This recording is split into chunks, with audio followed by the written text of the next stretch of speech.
Перед началом хочу сказать, что это видео сильно вдохновлено гайдом от Above Wizard, но уже на первый постул, так что советую чекнуть его видео, для которого я сделал даже русские субтитры специально для этого объявления. Вообще, чувак занимается контентом по постулу на постоянке, так что я советую на него подписаться и вернуться к этому видео. Все ссылки и тайм-коды в описании. Вот как получить все достижения в постул Redux. Гайд расписан таким образом, чтобы можно было получить как можно больше за наименьшее количество прохождений. Хотя по умолчанию это не так уж и много. Вы увидите почему. Если вас интересуют конкретные ачивки, то в описании есть тайм-коды и соответствующие достижения под ними. Приступаем. Заходим в опции и переставляем приседание на пробел или Shift, казнить на C или на дополнительную кнопку мыши, если такая есть. И пока что этого достаточно. Дальше настраиваем графику, выбираем любимый цвет куртки, нажимаем на титры.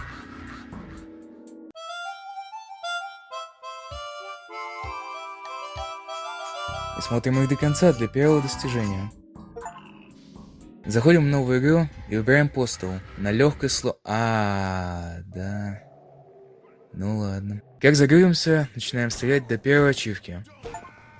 Дальше, если вас подожгут, то знайте, что персонаж движется в направлении курсора и не может стрелять. Подойдите к кому-нибудь поближе, чтобы они тоже засветились для достижения. Ну и в любой момент игры можно нажать К для еще одной ачивки.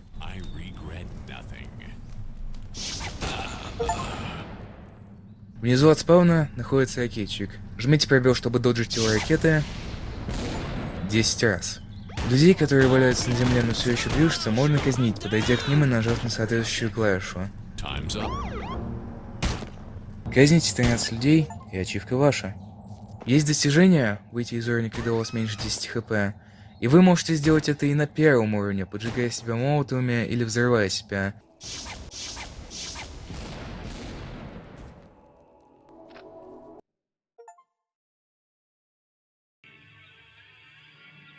Пройдите стоянку, окраины, и когда окажетесь на третьем уровне, парад катастроф,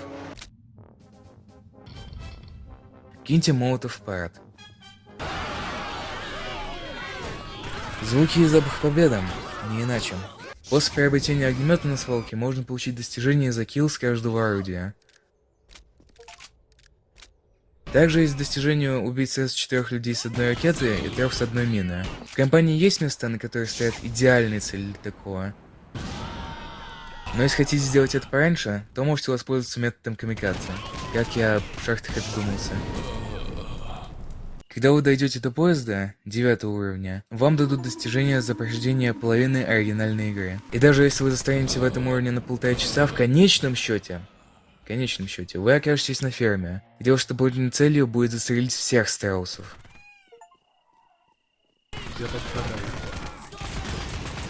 Я уже играл в первый постул, поэтому родные уровни узнаются сразу. Разве что спаунпоинты другие, и надписи перед ними тоже другие, потому что я на кошмаре играю. Но в Redux, кстати, и новый уровень завезли. Карнавал с клоунами.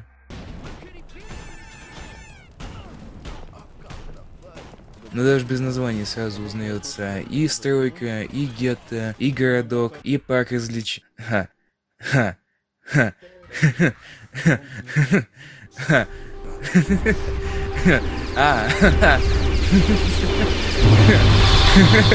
В игре есть также 4 достижения грандилки. Первое. Сделать 13 казней, что займет мало времени, если обращать на это внимание. 2. Взорвать 50 бочек, которые я получил на свалке, но я еще и умирал много раз. 3. Сжечь 30 людей с напалмом. Я это сделал на свалке, просто загружая сохранение снова и снова. Также, если вы добивали людей на протяжении всей игры, то к стройке с появлением строителей вам уже должны выдать достижения за 2 казни на каждого человека. Все эти гринделки вы получите уже на первом прохождении, если держать их в уме. В гетто на следующем уровне тоже есть ачивка, схожая с такой на ферме. Тут нужно выпилить всех протестантов в желтых футболках, но как минимум на Nightmare эта ачивка сломанная. Я ее, конечно, все еще выбил, но намного позже. Кстати, о вещах, происходящих намного позже. Достижения за прохождение всей кампании вам дадут после базы ВВС. Но так как я вначале выбрал постул Передос, конец здесь наступает после прохождения еще 6 дополнительных уровней. После Осаки.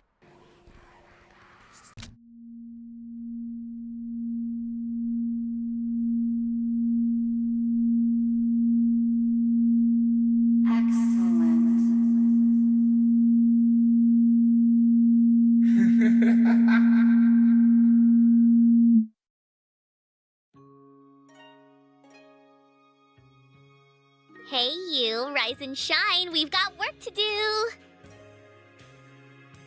I said get up. Afraid not. This is totally happening. Don't you recognize this adorable face?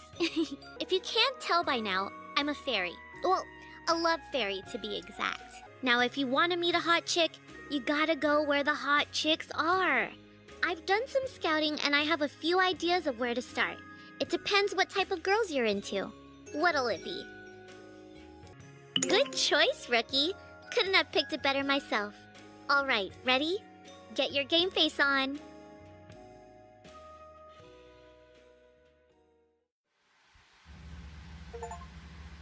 О, сотрудничество.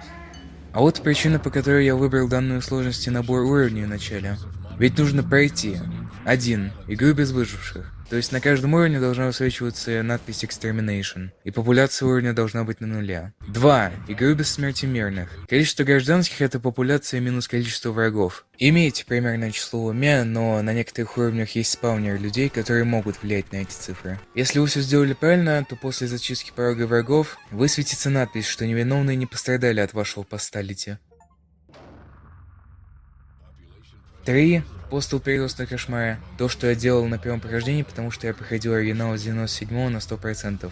По гайду из описания. 4. Постал спидран за 30 минут.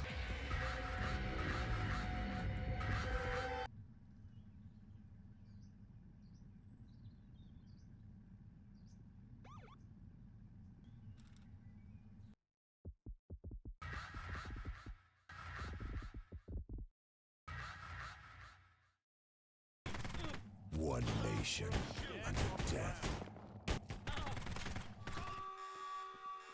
Sometimes I think I kill them too fast.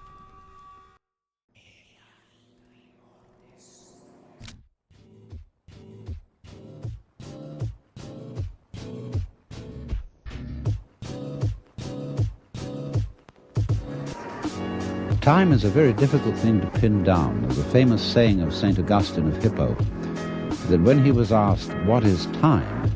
he said, "I know what it is, but when you ask me, I don't." And yet it seems absolutely fundamental to our life. Time is money, we say. I don't have enough time. Time flies. Time drags.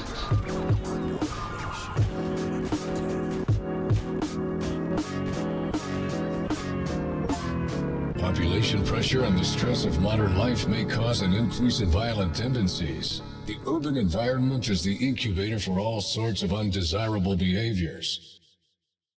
5. Все уровни в коop-режиме. И 6. Все рэмпэдж уровни на идеальный ранг. В одиночной игре можно сделать сразу несколько достижений для сохранения времени, но единственную связку, которую я рекомендую делать, это 1 и 3. Она действительно сохраняет значительное количество времени, но главное, знайте, на что подписываетесь, играя на кошмара. Пройдя эту связку, вы можете убивать все остальные достижения на легкой сложности и в оригинальной кампании. Для 5 в коопе надо действительно пройти все уровни и не обязательно подряд. Мультиплеер здесь живой и довольно веселый, так что просто создадите свой сервер или присоединитесь к другой игре, где вы можете даже и не играть, а просто смотреть Машу и Медведь с игрой на заднем плане. Вот это контент.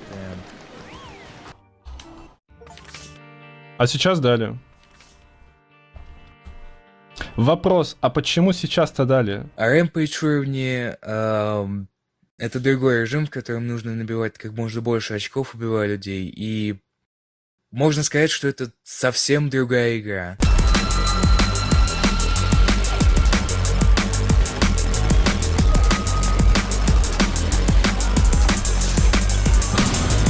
Для достижения нужно пройти все уровни в игре на оценку А с плюсом. Оценка зависит от количества очков, которые набираются от убитых, времени, покрытой площади, казней, креативности. Но главный источник очков — это множитель. Множитель увеличивается за счет убийства людей за короткий промежуток времени, и для высшей оценки ему нужно не указать чуть ли не весь уровень для нужного количества очков.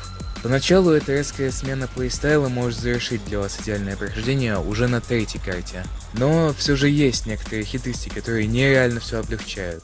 Первое. Для начала перебиндите огнемет на пробел, дробовик на Q, а револьвер и казнь на любые удобные клавиши. Для меня это были 2 бампера на моей мышке. Второе. Рассчитывайте свой маршрут, чтобы не терять стрейк. Думайте, в каком направлении двигаться по уровню, чтобы люди были поплотнее. Третье. Никогда не стойте на месте. Будьте в движении. Четвертое. Делайте казни как можно скорее, если вам никто не мешает. Они увеличивают стрейк и добавляют очков к нему. Но также это может быть и пустой тратой времени, если на вас слишком много глаз. Пятое. Переключайте оружие каждый килл. И самое главное, шестое. Добивайте подожженных врагов.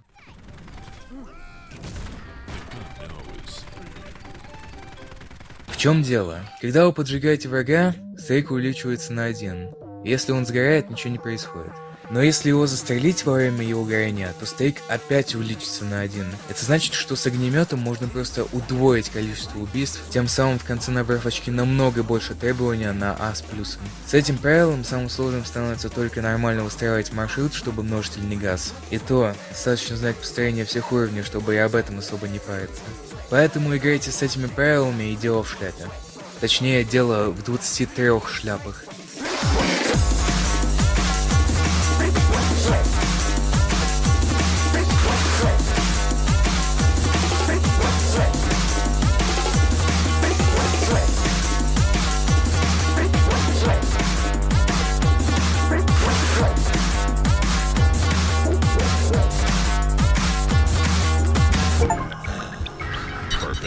Вот это результат. Я побил собственный рекорд.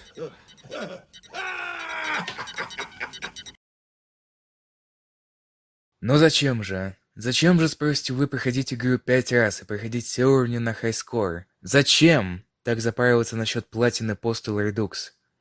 А я вам отвечу. Ведь у этого есть очень хорошая причина. Но если я довел искусство поставить до идеала, то как меня зовут? Если не Дюдя.